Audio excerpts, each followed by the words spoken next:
नमस्कार। आप सुन रहे हैं द बॉलीवुड रेडियो और मैं हूं आपके साथ अनूप आकाश वर्मा। दोस्तों, ये किस्सा कमाल अमरोही की फिल्म रज़िया सुल्तान और हेमा मालिनी का है। कमाल अमरोही ने जब हेमा मालिनी को रज़िया सुल्तान की भूमिका के लिए पसंद किया तो वो अच्छी तरह से जानते थे कि हेमा का उर्दू ज्ञान बहुत सीमित है और ये उस भूमिका के लिए एक आवश्यक शर्त सी थी। पर इसके अलावा हेमा में उस भूमिका के बाकी सभी चारित्रिक गुण मौजूद थे।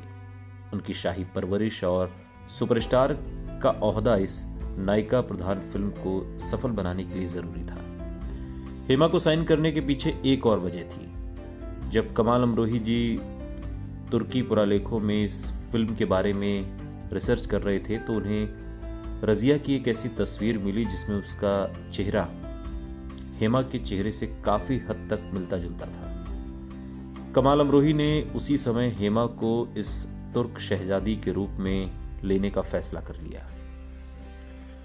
जब उन्होंने हेमा के सामने इस फिल्म का प्रस्ताव रखा तो उन्होंने उनसे कहा कि अगर वो उन पर पूरा भरोसा करेंगी तो वो उन्हें जीवन भर न भूल सकने वाले प्रदर्शन का यकीन दिलाते हैं। हेमा उन पर पूरे दिल से विश्वास करती थी और उन्होंने प्रोजेक्ट के लिए हां कर दी। इस कठिन भूमिका को निभाने के लिए हेमा ने घोड़े और हाथियों की सवारी की, गर्म बालू पर नंगे पांव चली, तलवारबाजी के सीन किए और ऐसे दुख से कष्टमयी ताज और परिधान पहने जो लंबे समय तक के लिए दाग छोड़ जाते थे। उर्दू के डायलॉगों की अदायगी एक गंभीर समस्या थी और इसके लिए कमाल अमरोही ने एक विशेष तौर पर एक टीचर रखा था जो उनके डायलॉग अदायगी के लहजे का लगातार निरीक्षण करते रहते थे। मैं जानती थी कि ये एक कठिन भूमिका है और मैं इसके लिए कड़ी मेहनत करने को तैयार थी। मैंने पाकीज़ा दी फिल्म देखी थी और वो मुझे बहुत पसंद आई थी। फिल्म का हर फ्रेम एक पेंटिंग की तरह है। उसके सभी पात्र अत्यंत असाधारण हैं। हेमा मालिनी ने ये बातें बाद में कही। हेमा ने अपनी स्वाभाविक स्पष्टवादिता के साथ ये बातें कही थी।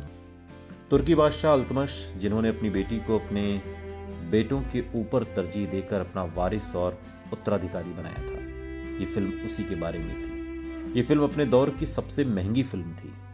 इस फिल्म की कहानी में मल्लिका के साथ उसके असीरियन गुलाम याकूत के प्रेम की दास्तान भी शामिल है। उस वक्त के 5 प्रख्यात गीतकार कैफी आजमी, कमाल अमरोही, जानिसार अख्तर, निदा फाजली और कैफ भोपाली पहली बार इस फिल्म के लिए अपनी सर्वोत्तम रचनाएं प्रदान करने को साथ आए थे। लता मंगेशकर अपने बेहतरीन गानों में से एक ए दिले नादां उन्होंने गाया, जिसे राजस्थान की गर्म बालू पर चलती रज़िया यानी कि हेमा के ऊपर फिल्माया गया था।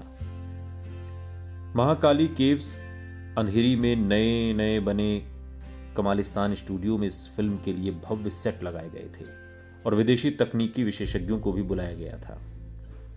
कहा जाता है कि मोती महल के सेट को तैयार करने के लिए कमाल अमरोही ने मोतियों के कई भरे हुए घड़े खरीदे थे। राजस्थान से ऊंट और घोड़े खरीदे गए थे और परिधानों की प्रमाणिकता के लिए तुर्की से दर्जी और कशीदाकार बुलाए गए थे। पर सबसे दिलचस्प कहानी तो हेमा के निजी जीवन में घट रही थी, जिसके बारे में उस समय कोई नहीं जानता था। रज़िया सुल्तान फिल्म की शूटिंग के अंतिम चरण तक हेमा की कोख में उनकी पहली बेटी ईशा का अंकुर फूट चुका था।